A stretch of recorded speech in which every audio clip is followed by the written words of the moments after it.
You think you know what Cleopatra looked like. Hollywood told you. Paintings told you. They were wrong. For over 2,000 years, we've been looking at a fantasy, a fiction created by artists who never saw her. But the real Cleopatra left evidence behind. Coins she approved, busts made in her lifetime, descriptions from those who knew her. Tonight, using forensic evidence and historical records, we're going to show you something remarkable. The real face of Cleopatra. Cleopatra VII ruled Egypt for 21 years. She spoke 9 languages. She seduced Julius Caesar and Mark Antony, the 2 most powerful men in the ancient world. When she died in 30 BC, she was 39 years old. And with her death, 3,000 years of Egyptian pharaonic rule came to an end. But what did she actually look like? The problem is, almost everything you've seen is a lie. Roman propaganda painted her as a seductress. Medieval artists imagined her as European. Hollywood cast Elizabeth Taylor. But none of them had access to what we have today, the actual evidence, ancient coins, contemporary sculptures, and written descriptions from historians who lived within a century of her death. Let's start with what the Romans said about her. Here's the remarkable thing. They barely mentioned her looks at all. Roman writers described her as intelligent, charismatic, with an irresistible charm and a voice like music. But beautiful. The historian Plutarch, writing about 100 years after her death, said something surprising. He wrote that her beauty was not altogether incomparable, nor such as to strike those who saw her. In other words, she wasn't the stunning beauty of legend. So if she wasn't a legendary beauty, what did she look like? The most reliable evidence comes from an unlikely source, money. Look closely at this coin from 32 BCE. See that nose? It's prominent, hooked, what historians call aquiline.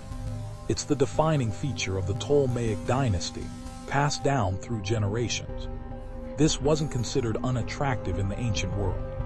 It signified power. Her chin juts forward. Her forehead slopes back. Her lips appear thin on some coins, fuller on others.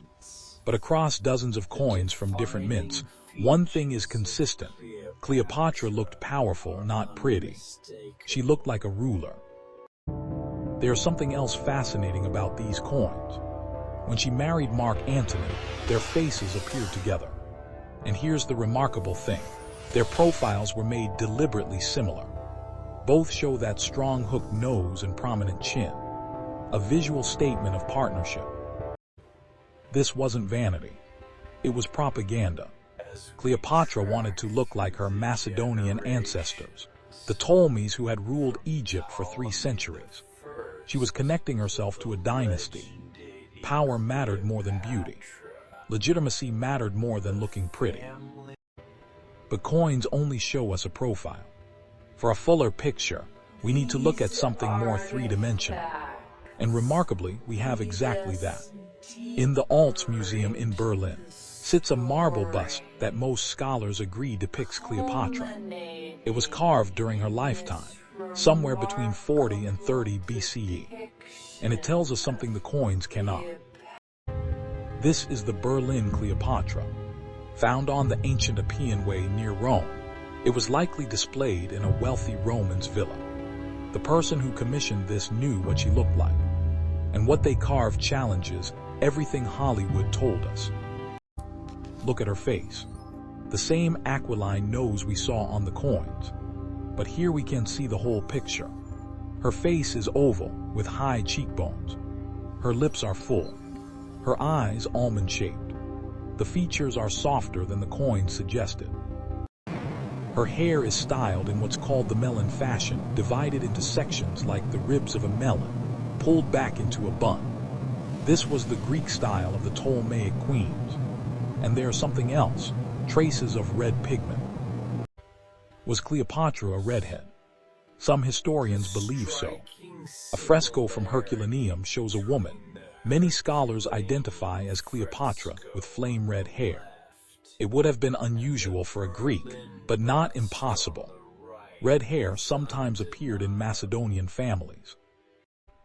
But most scholars believe she had dark hair brown, perhaps with auburn tones. Her ancestry was Macedonian Greek, with some Persian heritage through generations of royal marriages. That means olive skin, dark eyes. A Mediterranean appearance, not the exotic Egyptian of Hollywood fantasy. Let's be clear about something. Cleopatra was not Egyptian in the way most people imagine. The Ptolemies were Greek. They had ruled Egypt for nearly 300 years, but they kept their bloodline Greek through intermarriage, often with their own siblings. But Cleopatra was different from her ancestors. She was the first Ptolemaic ruler to learn Egyptian. She embraced Egyptian culture, dressed as the goddess Isis. Her mother's identity is unknown, leading some to speculate she may have had some Egyptian ancestry. We may never know for certain. But here's what the physical evidence can't show us. What made Cleopatra truly captivating? Every ancient source agrees on one thing. It wasn't her face that conquered Julius Caesar and Mark Antony. It was something you can't carve in marble. Plutarch wrote that her voice was like an instrument of many strings. She could speak at least 9 languages fluently: Greek, Egyptian, Ethiopian, Hebrew, Arabic, Syrian, Median, Parthian, and probably Latin. In diplomatic meetings, she rarely needed translators. After Caesar's assassination, she captivated Mark Antony, Rome's greatest general. They had 3 children together. He gave her vast territories. He went to war against his own people for her. That's not beauty. That's power. That's intelligence. That's Cleopatra. So now we have all the evidence. Coins showing her aquiline nose and strong chin. The Berlin bust with its full lips and almond eyes. Written accounts of her charisma and intellect. Her Macedonian Greek heritage. Everything we need to see the real woman. Are you ready? Creating a reconstruction of Cleopatra means weighing every piece of evidence. The coins give us her profile. The bust gives us dimension. Historical records tell us her coloring. But we have to be honest about what we know and what we're guessing. The nose. High confidence. Every coin, every bust shows that distinctive aquiline profile. The chin. Also high confidence.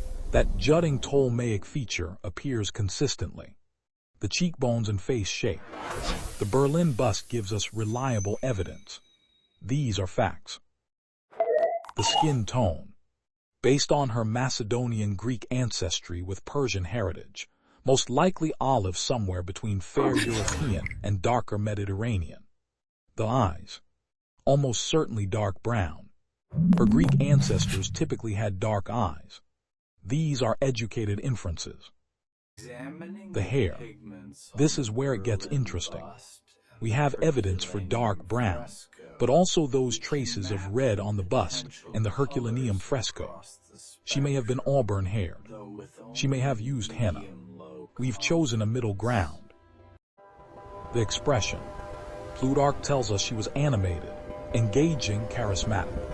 Not the passive beauty of paintings. This was a woman who commanded rooms, a queen who debated philosophers. We've tried to capture that intelligence, that vitality in her eyes. We've worked from all the evidence. We've consulted scholars. We've been conservative where the evidence is uncertain. What you're about to see isn't a fantasy. It isn't Hollywood. It's our best reconstruction of the woman who ruled Egypt and nearly conquered Rome. 2,000 years after her death, stripped of myth, stripped of Hollywood glamour, stripped of Roman propaganda, based on the evidence she left behind. This pause is Cleopatra. A woman in her late 20s, olive Mediterranean skin, dark brown hair with possible auburn tones, styled in the Greek melon fashion with a bun at the back. The famous aquiline nose of the Ptolemaic dynasty prominent, hooked, powerful. A strong chin that juts forward. Full lips. and dark, almond-shaped eyes that radiate intelligence. This isn't Elizabeth Taylor. It isn't the seductress of paintings. It's a real woman. A woman who looks like a ruler. That nose, which modern audiences might call too strong, was a mark of her dynasty. That chin signaled determination.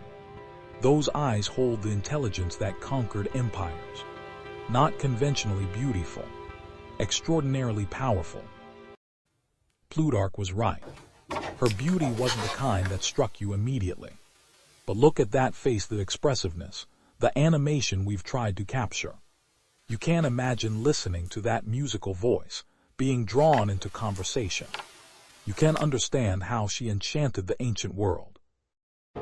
This is Cleopatra VII, the last pharaoh of Egypt, the woman who spoke 9 languages and wrote scholarly texts, who built alliances with her mind as much as her presence, the woman behind the legend. Now you've seen her real face. Why does it matter what she looked like? Because for 2,000 years, we've told the wrong story. We've made her a seductress when she was a strategist. We've focused on her body when we should have focused on her brain. Roman propaganda needed her to be a dangerous temptress. That made Antony's defeat understandable. He was bewitched. It made her less threatening. She was just a woman using feminine wiles.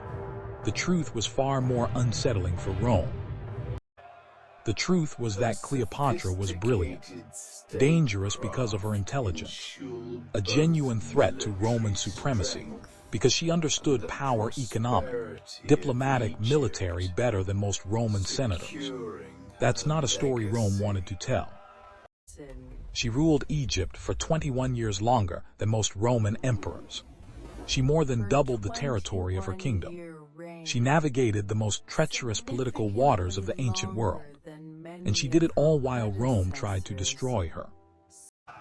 When she finally fell, it wasn't because of failed seduction. It was because Rome sent its entire military might against her. She lost the Battle of Actium against overwhelming force. Even then, she refused to be paraded in a Roman triumph. She chose death on her own terms. The famous asp, the cobra, whether real or legend, was a pharaoh's death. The Uraeus serpent was the symbol of Egyptian royalty. In her final act, she was still a queen. With her death, 3,000 years of pharaonic rule ended. Egypt became a Roman province. But Cleopatra's image was just beginning its journey through history, transformed into myth, into art, into Hollywood fantasy. The real woman disappeared beneath the legend. Until now. Because we can look at the evidence she left behind. We can see past the propaganda and the fantasy. We can look at the coins she minted and the bust carved in her lifetime. And we can finally see her. Not a legendary beauty, not an exotic temptress, something far more interesting, a real person, an extraordinary ruler with a face that showed strength, determination, and intelligence. Cleopatra VII, the last pharaoh of Egypt, now finally seen for who she really was. If you want to learn more about the evidence behind this reconstruction, we've linked sources in the description. The Berlin Cleopatra bust is on display at the Alts Museum in Berlin. The coins can be found in museums around the world. What do you think of this reconstruction? Does it match what you imagined? Let us know in the comments. And if you think someone should see the real face of Cleopatra, share this video. Let's finally give her story the truth it deserves. This is Faces of Time. We use historical evidence to reveal the real faces behind the legends. We don't guess. We don't fantasize. We follow the evidence wherever it leads. Sometimes, like today, the truth is more fascinating than the myth. A brilliant queen who ruled through intelligence, charisma, and political genius, not through beauty alone. That's a story worth telling. That's a face worth seeing. Subscribe so you don't miss our next investigation. Coming next, who was the real Julius Caesar? The man who Cleopatra chose as her ally and the father of her child. What did he actually look like? The evidence might surprise you. Click here to be notified. If you enjoyed this video, here are 2 more faces we've already revealed. Click on the left for our investigation of Nefertiti, another Egyptian queen whose real face may shock you. Click on the right for Alexander the Great. A final thought on Cleopatra. She was born into privilege but also into danger. Her siblings tried to kill her. Rome wanted to conquer her kingdom. She survived and thrived through intelligence and will. That's the face you saw today. Not the face of a woman who needed beauty to succeed. The face of a woman who would have succeeded no matter what she looked like. Because her real power was never in her face. It was in her mind. We are faces of time. We don't show you fantasies. We show you people as they really were. Because history isn't about legends. It's about human beings. And human beings deserve to be seen for who they truly are. Thank you for watching. We'll see you next time when we reveal another face of time. Until then, remember, the truth is always more interesting than the myth. History's real faces are waiting to be seen. Subscribe to see them. Faces of Time, revealing history's real faces. Like and subscribe.